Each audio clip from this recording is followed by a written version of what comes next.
Hello and welcome to the channel Ensure Civil Services. मेरा नाम है सौरभ यादव।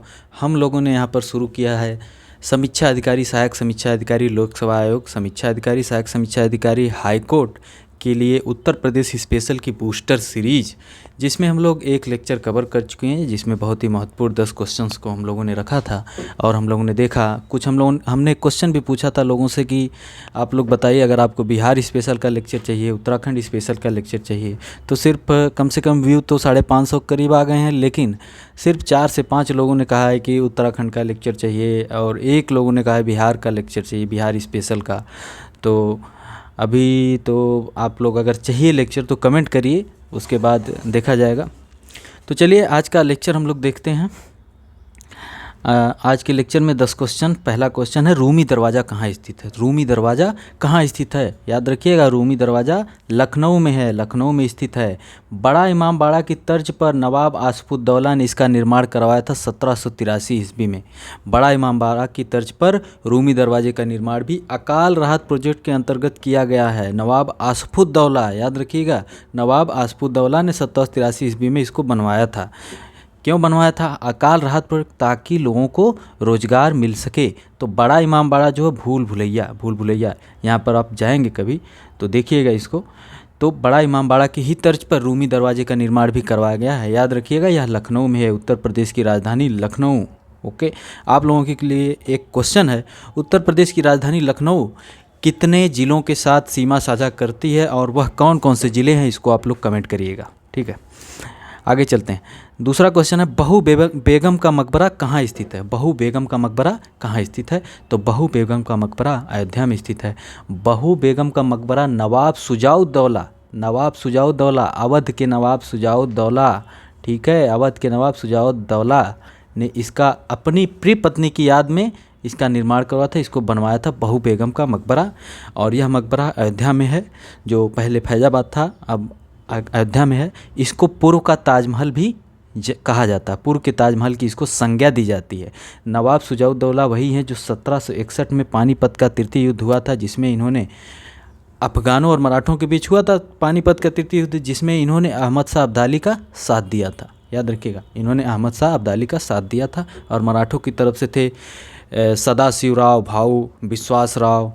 ओके, ठीक है, अगला क्वेश्चन देखते हैं।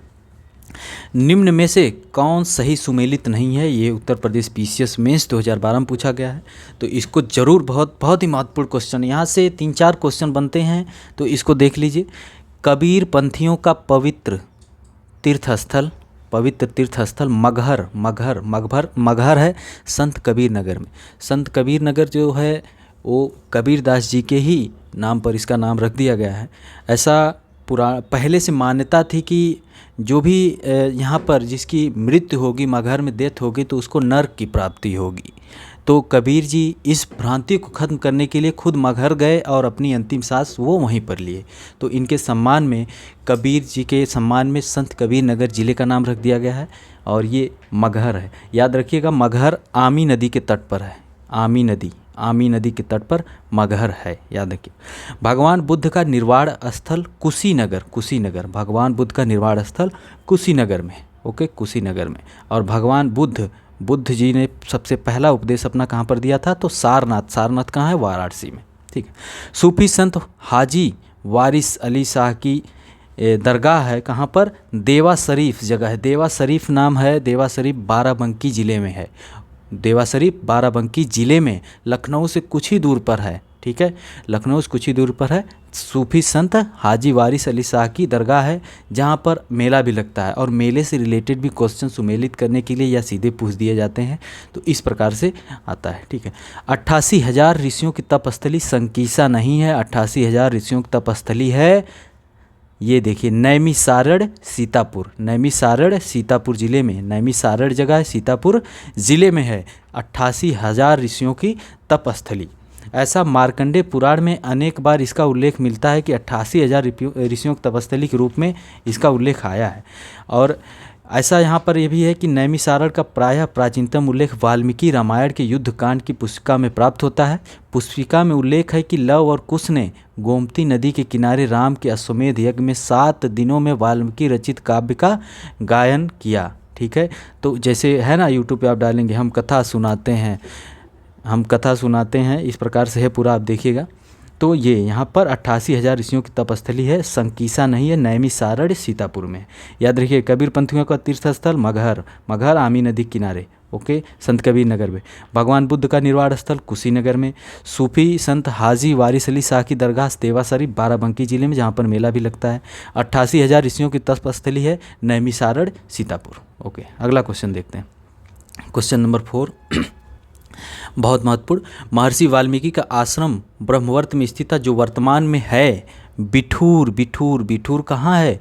बिठूर गंगा नदी के तट पर है, गंगा नदी के तट पर बिठूर है। बिठूर गंगा नदी के तट पर कानपुर नगर जिले में, कानपुर नगर जिले में, ठीक है। महर्षि वाल्मीकि की तपोभूमि बिठूर को प्राचीन काल में ब्रह्मावर्त नाम से जाना जाता था। हिंदू शास्त्रों के अनुसार ब्रह्मा ने सृष्टि की रचना के पूर्व यहाँ तपस्या की थी। यही वह स्थान है जहाँ रामायण की रचना की गई। संत वाल्मीकि इसी आश्रम में रहते थे। भगवान श्री राम ने जब सीता का त्याग किया तो वह भी यहीं रहने लगी। इसी आश्रम में सीता ने लव व कुश नामक 2 पुत्रों को जन्म दिया। यह कानपुर नगर जिले में गंगा नदी के दाहिने किनारे पर स्थित है। याद रखिएगा, कानपुर 2 ज़िले हैं, एक कानपुर नगर है, एक कानपुर देहात है। लखनऊ से जब आएंगे आप तो लखनऊ से आगे पड़ेगा उन्नाव जिला, उन्नाव के बाद कानपुर नगर जिला है, ठीक है। कानपुर नगर के बाद कानपुर देहात जिला है। कानपुर देहात जिले से ही है आपके वर्तमान राष्ट्रपति हैं, कानपुर नगर जिले से, या कानपुर देहात जिले से हैं, याद रखिएगा। तो बिठूर गंगा नदी के किनारे है, कानपुर नगर जिले में महर्षि वाल्मीकि जी का आश्रम यहीं पर था। ओके, 5वां क्वेश्चन, विख्यात भारत माता मंदिर कहाँ पर स्थित है? यह भी क्वेश्चन यूपीपीसीएस मेंस 2015 में पूछा गया है। विख्यात भारत माता मंदिर कहाँ पर स्थित है? ठीक है, तो ये वाराणसी में स्थित है। विख्यात भारत माता मंदिर कहाँ पे? वाराणसी में।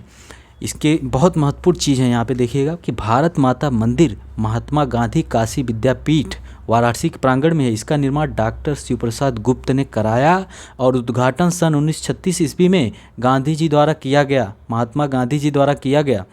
इस मंदिर में किसी देवी देवता का कोई चित्र या प्रतिमा नहीं है, बल्कि संगमरमर पर उकेरी गई अविभाजित भारत का त्रिआयामी भौगोलिक मानचित्र है। इस मानचित्र में पर्वत, पठार, नदियों और सागर सभी को बखूबी दर्शाया गया है। याद रखिएगा, विख्यात भारत माता मंदिर कहाँ पर स्थित है? वाराणसी में स्थित है। ये भी याद रखिएगा, 1936 में गांधी जी के द्वारा इसका उद्घाटन किया गया था। ओके, आगे देखते हैं। अगला क्वेश्चन है, निम्न में कौन सुमेलित नहीं? जैसे हम अभी बता रहे थे कि मगहर आमी नदी की तट पर है और बिठूर गंगा नदी के तट पर है। इसी प्रकार से क्वेश्चन आते हैं, क्वेश्चन हमेशा आते हैं। यहाँ पे लिखा है कि निम्न में से कौन सुमेलित नहीं है? गंगा वाराणसी नदी के वाराणसी गंगा नदी के तट पर, लखनऊ गोमती नदी के तट पर। याद रखिएगा, गोमती नदी निकलती है पीलीभीत जिले में, पीलीभीत जिले में फुल्लर झील से निकलती है। कौन सी झील से? फुल्लर झील से। पीलीभीत जिले में फुल्लर झील से गोमती नदी निकलती है, याद रखिएगा। और पीलीभीत वही जिला है जो उत्तराखंड के साथ भी सीमा साझा करता है और नेपाल के साथ भी सीमा साझा करता है। कल के लेक्चर में हमने बताया था कि नेपाल के साथ 7 जिले सीमा साझा करते हैं, और ट्रिक हमने बताया था, और ट्रिक हम ये बताए हैं जब उत्तर प्रदेश स्पेशल का लेक्चर पढ़ाए थे कि पीके बस महाराज।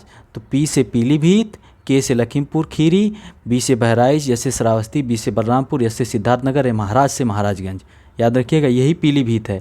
पीलीभीत से ही निकलती है गोमती नदी। तो लखनऊ गोमती नदी के तट पर है, जौनपुर भी गोमती नदी के तट पर है, भारत का सिराज जिसको कहा जाता था जौनपुर। ओके, कोसी गोरखपुर नदी, कोसी नहीं है, गोरखपुर है राप्ती नदी के तट पर, याद रखिएगा। और सरयू अयोध्या सरयू नदी के तट पर। तो वाराणसी गंगा नदी के तट पर, लखनऊ गोमती नदी के तट पर, गोरखपुर कोसी नदी के तट पर नहीं है, राप्ती नदी के तट पर है, अयोध्या सरयू नदी के तट पर। ओके, अगला क्वेश्चन देखते हैं। प्रतिवर्ष प्रसिद्ध सूफी संत हाजी वारिस अली शाह की मज़ार पर मेला लगता है। कहाँ पर? हमने अभी पीछे बताया है। तो कहाँ पर लगता है? देवा शरीफ। हमने बताया कि बाराबंकी ज़िले में, और लखनऊ से कुछ ही दूर पर है। बाराबंकी ज़िले में आपको अगर फैज़ाबाद हाईवे जो है उससे अगर जाएंगे तो आपको वहाँ पर, जैसे ही आप क्रॉस करेंगे लखनऊ, देवा शरीफ के लिए एक रास्ता जाता है वहाँ पर, और देवा शरीफ में मेला लगता है। प्रसिद्ध सूफी संत हाजी वारिस अली शाह की मज़ार वहाँ पर है, और इन्होंने मानवता के लिए सार्वभौमिक प्रेम के अपने संदेश से लोगों की कई पीढ़ियों के जीवन को प्रभावित करना था। इन्होंने इस प्रकार से कुछ इनका उपदेश वगैरह है। ठीक है, आगे बढ़ते हैं। अगला क्वेश्चन है, जौनपुर नगर की स्थापना किसकी स्मृति में की गई? अभी हमने बताया कि जौनपुर गोमती नदी के तट पर स्थित है और जौनपुर से ही एक क्वेश्चन पीसीएस 2021 में पूछा गया था। अगर आपको इतना पता होगा कि मलिक सरोवर जौनपुर सरकी साम्राज्य का, तो आप कर ले गए होते हैं। ऑप्शन डी उसमें है मलिक सरोवर के बारे में। तो मलिक सरोवर अगर आपको याद रहता तो आप कर सकते थे। तो जौनपुर को सरकी साम्राज्य के रूप में स्थापित किया। सरकी शासक कला प्रेमी थे, उनके काल में यहाँ मकबरों, मस्जिदों, मदरसों का निर्माण किया गया। ठीक है, और सरकी शासक के अधीन यहाँ हुई सांस्कृतिक उन्नति के कारण जौनपुर को भारत का सिराज कहा जाता है।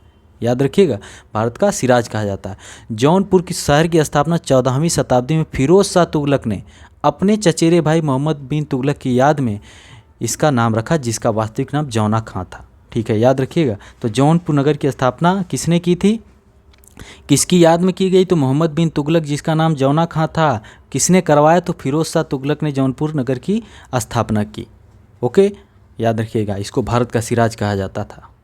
आगे बढ़ते हैं। 9वां क्वेश्चन है, किसे नगर महोदय श्री के नाम से जाना जाता है? नगर महोदय श्री, नगर महोदया कहीं, नगर महोदय श्री, तो वो कन्नौज को कहा जाता है। कन्नौज, याद रखिएगा, कन्नौज।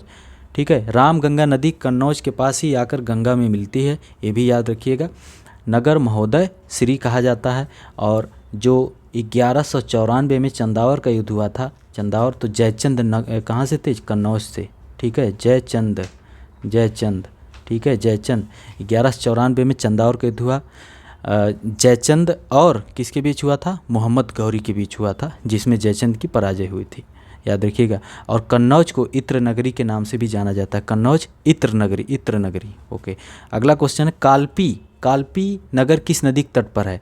यह क्वेश्चन समीक्षा अधिकारी हाईकोर्ट में भी पूछा गया है और कई जगह पूछा गया यह क्वेश्चन। याद रखिएगा इसको। कालपी नगर किस नदी के तट पर है? तो कालपी नगर यमुना नदी के तट पर है। किस नदी पे? यमुना नदी के तट पर है, याद रखिएगा।